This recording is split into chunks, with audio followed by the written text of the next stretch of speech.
여러분과 소통하고 싶습니다. 안녕하세요. 막나의 도끼입니다. 오늘부터 전산응용 기계제도 기능사 필기 문제를 한 문제씩 풀어볼 건데요.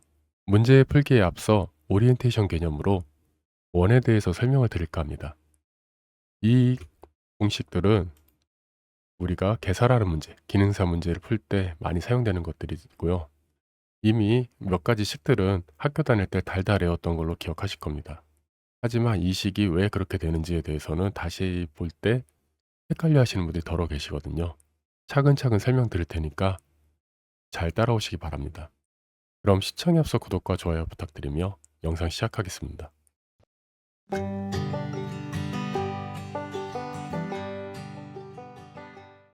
뭔가 거추장스럽게 시작을 했지만 원에 대해서 한번 알아보도록 하겠습니다. 우리가 처음 사람들이 원을 봤을 때 원은 지름으로 이제 많이 나눕니다. 지름으로 이제 많이 표현을 하게 되죠. 몇 파이, 몇 파이 이런 식으로 얘기를 하는데요. 사람들이 처음에 발견을 했던 거는 이 원의 둘레가 지름이 커지면 같이 커지겠죠. 그럼 뭔가 비율이 있지 않을까 해가지고 처음 만들어낸 것이 원주율입니다. 원주라는 거는 원의 둘레이고 율은 비율할 때 율입니다. 즉, 이 말은 이 원의 둘레를 원의 지름으로 나눴을 때, 즉, 다 똑같은 비율로 떨어지기 때문에 그거를 파이라고 한 거죠. 파이라 여기서 파이는 우리가 3.141 뭐 이런 식으로 해가지고 무한소수로 나오는 거 있죠? 그걸 말씀드리는 겁니다. 즉, 원의 둘레는 원래 만들어진 식대로 하면은 우리가 지금 전산응용 기계제도 기능사 필기시험을 공부하시는 분들 아시겠지만 파이 D라는 공식을 많이 보셨을 거예요. 이게 원의 둘레가 만들어진 첫 번째 공식입니다. 하지만 이거를 우리가 학생 때 배울 때는 반지름으로 배웠습니다. 그렇기 때문에 이 D는 2R이죠. 반지름을 2배로 곱하면 지름이 되겠죠. 그렇기 때문에 우리가 학생 때 배웠던 2파이 R과 같은 공식입니다. 즉, R은 반지름이고 D를 2로 나눈 것입니다. 자, 이 지식을 가지고 이번엔 넓이로 가겠습니다. 원의 넓이를 구하는 공식은 우리가 가장 익숙한 방법으로 유추해내는 겁니다.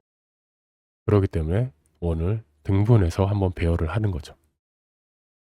우리가 넓이를 구하기 가장 쉬운 방법은 사각형으로 만들어서 가로와 세로를 서로 곱해주는 거죠. 그거를 유추해내기 위해서 처음에 원을 4등분해서 배열을 했습니다. 이 모양을 기억해 주세요. 8등분을 해서 배열을 하면 이렇게 되죠. 이 원의 크기는 모두 같습니다.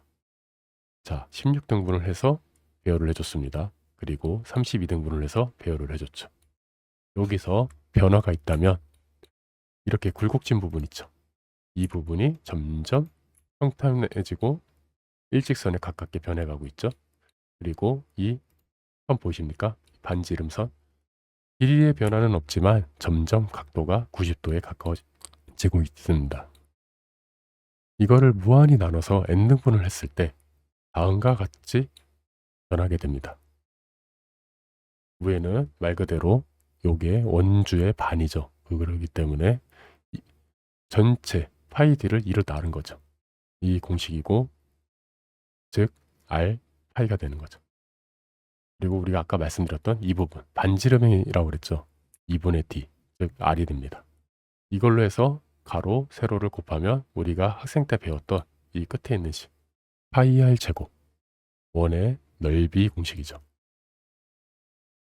하지만 처음에 원초적으로 만들었던 이 식들에 대입을 하면은 그냥 말 그대로 지름을 갖다 그냥 곱하는 겁니다. r은 2분의 d라고 그랬죠. 2분의 d를 제곱을 하면 밑에 2도 같이 제곱을 해줘야 되기 때문에 4분의 d 제곱이 됩니다. 거기에 파이를 곱해주고, 즉 원의 넓이는 이런 식으로 나오죠. 여러분들이 필기를 공부하시면서 많이 보셨을 공식이 이거고, 학생 때 했던 공식은 이걸 겁니다. 아까 앞서 설명드렸던 것도 원의 둘레를 보면 파이 d가 지금 필기를 공부하시는 분들이 많이 보는 공식이고, 뒤에 보는 공식이 2파이 r이 우리가 학생 때 많이 달달해왔던 공식입니다.